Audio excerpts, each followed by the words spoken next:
Hello everyone and welcome back to yet another edition of the GSMC Fantasy Sports Podcast, brought to you as always by the GSMC Sports Network. My name is Christopher Shepard. Thank you guys yet again for tuning in to today's show. We have a fantastic slate of segments ahead for you.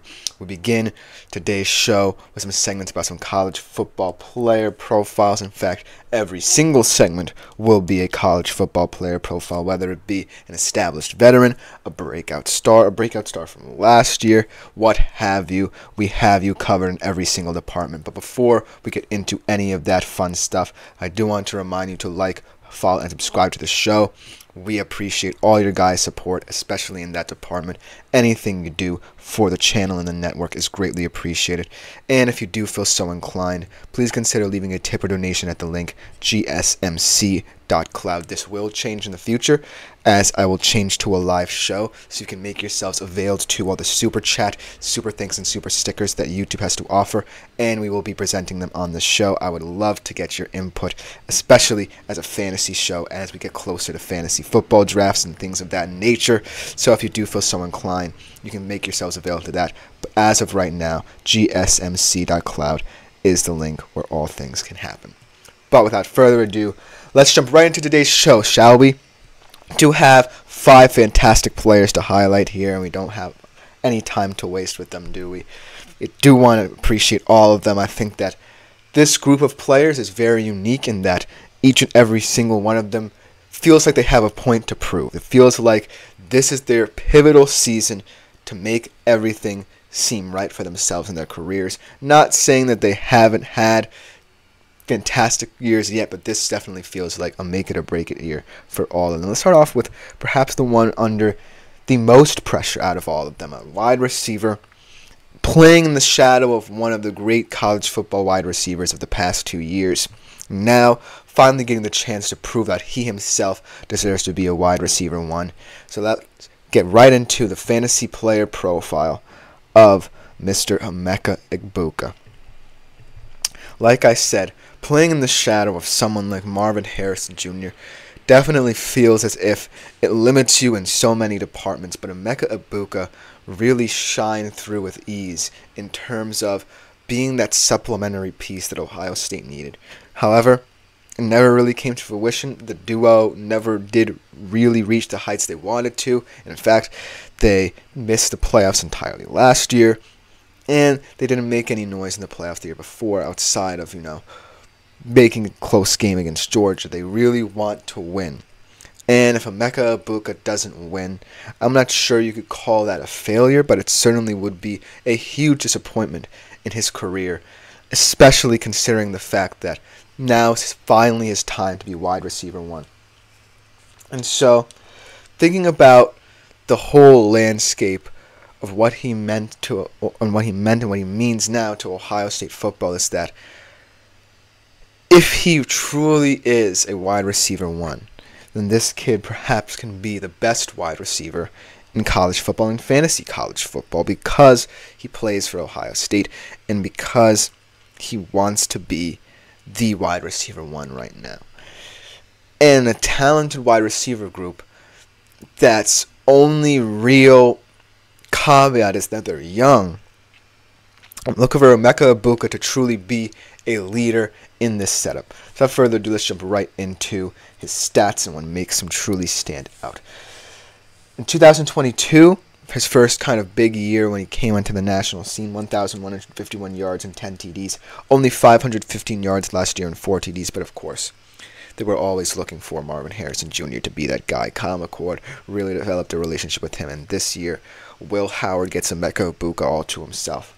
His best game last year, as we can see, in terms of his topsy-turvy year last year, was only 19.7 points against Western Kentucky, where he had 2 touchdowns, but only on 4 catches and 57 yards. His worst was 1.7, where he only had 1 catch for 20 receptions. However, like I said before, no matter how people brand this Ohio State wide receiver room, it is still very young. No matter how much they like it on paper, it has to translate onto the field, and Emeka Egbuka will be a big part of that, because outside of tight end Cade Stover, he is the only returnee to this roster and to this offense, really. He's the only player who has had experience, knows Ohio State football, knows what they want, and knows the goals they are trying to achieve. So that perhaps could be to his benefit. It's definitely to Will Howard's benefit to have someone who already knows the system so that he can get eased into it and be comfortable in the system come the time when there are games that are more do or die later in the year.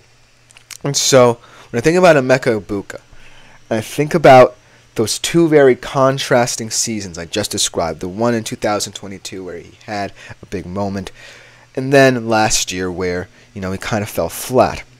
I definitely feel as if it can't necessarily all be attributed to him if, one of the best wide receivers in college football just wants to get open and wants to get fed the football. And so I don't necessarily think it's his fault that he hasn't had the breakout year outside of 2022, but 2024 to 25 definitely feels like it can be a repeat of 22, if not even a better season than 2022.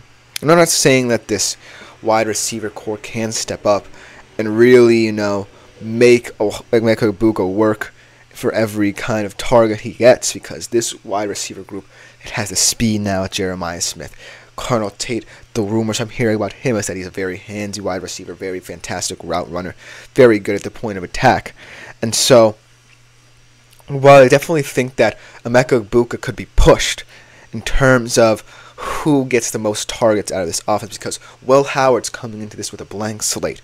He doesn't owe anybody anything, and he's just coming into this fresh and ready to go with a mentality to win. So he doesn't necessarily have that rapport already established with Emeka Egbuka, whereas Jeremiah Smith and Carnell Tate are also new to this culture. So maybe that leads to their benefit as well. But it definitely does help that Emeka Egbuka has had experience in the system. It definitely helps that he had a fantastic year in the system already. And most importantly, I feel like Ryan Day wants him to be the leader of this offense. It's not all about the glitz and the glamour that Smith and Tate bring. It's not all about the excitement. It's about experience. And for Ohio State this year, they need more experience than ever. I definitely feel that when you look at their schedule, there's a real possibility that they can go either undefeated or lose at least 2 games. Those 2 games everyone knows: Oregon and Michigan.